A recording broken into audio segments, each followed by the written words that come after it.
അസ്സലാമലൈക്കും. എൻ്റെ പുതിയ വീഡിയോയിലേക്ക് എല്ലാവർക്കും സ്വാഗതം. ഞാനിവിടെ വന്നതിന് ശേഷം നടക്കാൻ പോകാറുണ്ട്. അപ്പോൾ ഒരു മാസം മുന്നേ നടക്കാൻ പോകുന്ന സമയത്ത് ഇവിടെ ഒരു ചെടി വെക്കുകയായിരുന്നു. അപ്പോൾ ഇത്ര പൂക്കളൊന്നും ഉണ്ടായിരുന്നില്ല. പിന്നെ ഈ പുല്ലൊക്കെ നല്ല ഗ്രീനായിട്ട് നിൽക്കുന്നു. ആ സമയത്ത് നല്ല മഴ ഉണ്ടായിരുന്നു. അപ്പോൾ അതുകൊണ്ട് നല്ല ഗ്രീനായിട്ട് ഇരിക്കുമായിരുന്നു. പക്ഷേ ഈ പൂക്കളൊക്കെ ഇത്ര ഉണ്ടായിരുന്നില്ല. ചെറിയ കുഞ്ഞു ചെടികൾ ഒരു വെച്ചിട്ടുണ്ടായിരുന്നുള്ളൂ. അപ്പോൾ ഞാനിപ്പോൾ 2-3 പ്രാവശ്യം ഇവിടെ വരുന്നത് നല്ല പൂക്കളായപ്പോൾ എടുക്കാൻ വേണ്ടിയിട്ട്.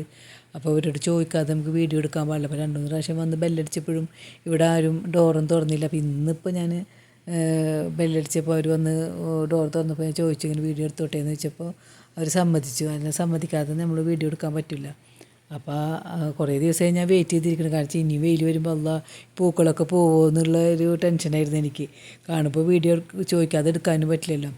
പിന്നെ ഇത് നമ്മൾ കാണുന്നതും ഭൂരിഭാഗം ചെടികളും പെറ്റൂണിയ തന്നെയാണ് കേട്ടോ. പെറ്റൂണിയ പല കളേഴ്സ്. പിന്നെ ഈ കാണുന്ന വയലറ്റ് പൂവ് എനിക്ക് എന്താണെന്ന് മനസ്സിലായി. എനിക്ക് മിക്ക ചെടികളും അറിയുന്നതുകൊണ്ട് ഇതെന്താണെന്ന് എനിക്ക് മനസ്സിലായില്ല. ചിലപ്പോൾ ഇത് ഇവിടെ നമ്മുടെ നാട്ടിലൊന്നും കണ്ടിട്ടില്ല ചെടികൾ. പക്ഷേ ഇങ്ങനെ കൂട്ടത്തോടെ നിൽക്കണതാണ് നല്ല ഭംഗിയുണ്ട്. ഇവിടെ മിക്ക വീടുകളിലും നല്ല ഭംഗിയിൽ ആൾക്കാർ ചെടികൾ അറേഞ്ച് ചെയ്തിട്ടുണ്ടാവും. അതുപോലെ തന്നെ 2 സൈഡിലും അവർ വെച്ചിട്ടുണ്ട് കേട്ടോ. ഏകദേശം ഒരുപോലെയുള്ള ചെടികൾ വെച്ചേക്കണത്. പിന്നെ നമ്മുടെ നാട്ടിൽ തന്നെ ഉണ്ടാകുന്ന ഒരു ബിഗോണിയ പട്ടുള്ള ചെടിയില്ലേ, അതും അവർ വെച്ചിട്ടുണ്ട്. അതാണ് ആ പീച്ച് കളറിൽ. പിന്നെ നമ്മുടെ 10 മണി ചെടി കണ്ട എല്ലാവരും നമ്മുടെ നാട്ടിലെ 10 മണി ചെടിനേക്കാളും വലിയ പൂക്കളാണ്. പക്ഷേ ആ സമയം ആയതുകൊണ്ട് അതിങ്ങനെ കുറച്ച് വാടിയിട്ടുണ്ടായിരുന്നു. ഈ സമയം എത്രയായിട്ടുണ്ടെന്ന് നിങ്ങൾക്ക് അറിയാം, ആർക്കെങ്കിലും പറയാൻ പറ്റുമോ? ഇവിടെ ആ സമയം ഇപ്പോൾ 7:45 ആയിട്ടുണ്ട് രാത്രി. അപ്പോഴും നല്ല വെയിലാണ്. ഇവിടെ 9 മണിക്കൊക്കെ കഴിയും വെയിൽ പോകണമെങ്കിൽ, രാത്രി ആവണമെങ്കിൽ. ഒരു 5-6:30 ശേഷം ഇറങ്ങിയാലേ നമുക്ക് അധികം വെയിൽ കൊള്ളാതെ നടക്കാൻ പറ്റുള്ളൂ.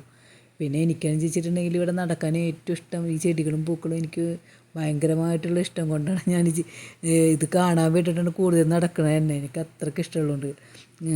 നല്ല വെയിലില്ലേ, നല്ല വെയിൽ കാണുന്നില്ലേ. അതുപോലെ തന്നെ മിക്ക വീട്ടിലും കാണുന്നത് പോലെ മരങ്ങൾ ഇങ്ങനെ മുറിച്ചിട്ട് അതിൻ്റെ മേലെ എന്തെങ്കിലും ചെടികൾ കയറ്റിയൊക്കെ എന്തെങ്കിലും ചെയ്തിട്ടുണ്ടാവും. നല്ല രസം കാണാൻ. ഭൂരിഭാഗം വീടുകളിലും നിറയെ ചെടികളായിരിക്കും. എല്ലാവർക്കും ഇങ്ങനെ അത് അവരെന്നെയാണ് സെറ്റ് ചെയ്യണത്. അവരെന്നെ എല്ലാ കാര്യങ്ങളും അവരെന്നെ ചെയ്യുക. നനക്കണതായാലും എല്ലാം നല്ല നീറ്റായിട്ട് നല്ല ഭംഗിയിൽ നല്ല വൃത്തിയാണ് വീടും ഇതൊക്കെ കാണാൻ വേണ്ടിയിട്ട്. പിന്നെ ഇവിടുത്തെ വീടുകൾ എന്ന് വെച്ചിട്ടുണ്ടെങ്കിൽ ഇപ്പോൾ കാണുമ്പോൾ നമുക്ക് തോന്നും ചെറിയ വീട് പോലെ. ഇങ്ങനത്തെ ഒറ്റനില വീട് പോലെ തോന്നുന്ന വീടുകൾക്കൊക്കെ അടിയിൽ ബേസ്മെൻറ്റ് ഉണ്ടാവും. അതിലൊരു റൂമൊക്കെ അറേഞ്ച് ചെയ്തിട്ടുണ്ടാവും. എല്ലാം നമ്മുടെ റൂം അതുപോലെ എല്ലാ കാര്യങ്ങളും താഴത്തും ഉണ്ടാവും. നമുക്ക് തന്നെ കാണുമ്പോൾ ഒറ്റനില പോലെ തോന്നും, പക്ഷേ അതിൻ്റെ ഉള്ളിൽ ബേസ്മെൻറ്റ് കൂടെ ഉണ്ടാവും. പിന്നെ ചിലത് 2 നിലയുള്ള വീടുകളും കാണാം കേട്ടോ നമുക്ക്. ഈ വീടുകൾക്ക് ഉള്ളിൽ ഞാൻ കയറി നോക്കിയിട്ടില്ല. ഈ വീട്ടിൽ കയറിയിട്ടില്ല. പക്ഷെ ഞാൻ വേറെ വീട്ടിൽ ഇതുപോലെ തന്നെ ഒരു ലിൻഡ എന്നിട്ടുള്ള ഒരു വൈറ്റിനായിട്ട് ഞാൻ പരിചയപ്പെട്ടിട്ട് ഞാൻ അവരുടെ വീട്ടിലേക്ക് കയറിയിട്ടുണ്ടായിരുന്നു. അവരുടെ വീട്ടിൽ ഇപ്പോഴും ഇടയ്ക്കിടയ്ക്ക് കയറും ഞാൻ. അവർ വീട്ടിൽ ചെന്നിട്ടുണ്ടെങ്കിൽ അവരപ്പോൾ വീട്ടിലേക്ക് കയറി വിളിക്കും. അപ്പോൾ ഞാൻ പിന്നെ അവിടെ കയറാറുണ്ട്. അവരുടെ വീട്ടിൽ ഇതുപോലെ തന്നെ ബേസ്മെൻറ്റാണ്. പുറത്തുനിന്ന് കാണുമ്പോൾ കുഞ്ഞു വീട് പോലെയാണ്. അപ്പോൾ ഒരു ദിവസം ഞാൻ ആ വീടിൻ്റെ ഉള്ളിലത്തെ ഈ വൈറ്റ്സിൻ്റെ വീടിൻ്റെ ഉള്ളിൽ എങ്ങനെയാണെന്നുള്ളത് നിങ്ങൾക്ക് കാണിച്ചു തരാം കേട്ടോ. അതിൻ്റെ വീഡിയോ ഞാൻ എടുത്തിട്ടുണ്ട്. അപ്പോൾ ഞാൻ വീഡിയോ എടുക്കാനായിട്ട് അങ്ങോട്ട് പോയിട്ടില്ല. ഞങ്ങൾ പോയി സംസാരിക്കാറൊക്കെ ഉണ്ട്. നല്ല അവർ ഹസ്ബൻഡും വൈഫും മാത്രമേ ഉള്ളൂ. ആ കാര്യങ്ങളൊക്കെ ഞാൻ ആ വീഡിയോയിൽ പറയുന്നുണ്ട്. പിന്നെ ഇൻഷാ അല്ലാഹ് എല്ലാവരും എൻ്റെ ഈ ചാനൽ സബ്സ്ക്രൈബ് ചെയ്യണം.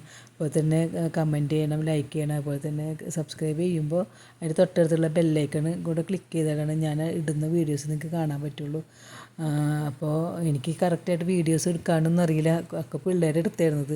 പിന്നെ എന്തായാലും അവരെ ബുദ്ധിമുട്ടിക്കണ്ടല്ലോ എന്ന് വെച്ചിട്ട് ഞാൻ യൂട്യൂബ് ചാനൽ തുടങ്ങി ഞാൻ തന്നെ ഇത് പഠിക്കണം. അപ്പോൾ അതുകൊണ്ട് ഞാനിങ്ങനെ പഠിച്ച് വരണേ ഉള്ളൂ കേട്ടോ. അതുകൊണ്ട് എന്തെങ്കിലുമൊക്കെ തെറ്റുകുറ്റങ്ങളുണ്ടെങ്കിൽ നിങ്ങൾ ക്ഷമിക്കണം. ഞാൻ ഇനിയൊക്കെ നന്നായി വീഡിയോ എടുത്തിട്ട് വരാം ഇൻഷാ അല്ലാഹ്. അസ്സലാമു അലൈക്കും.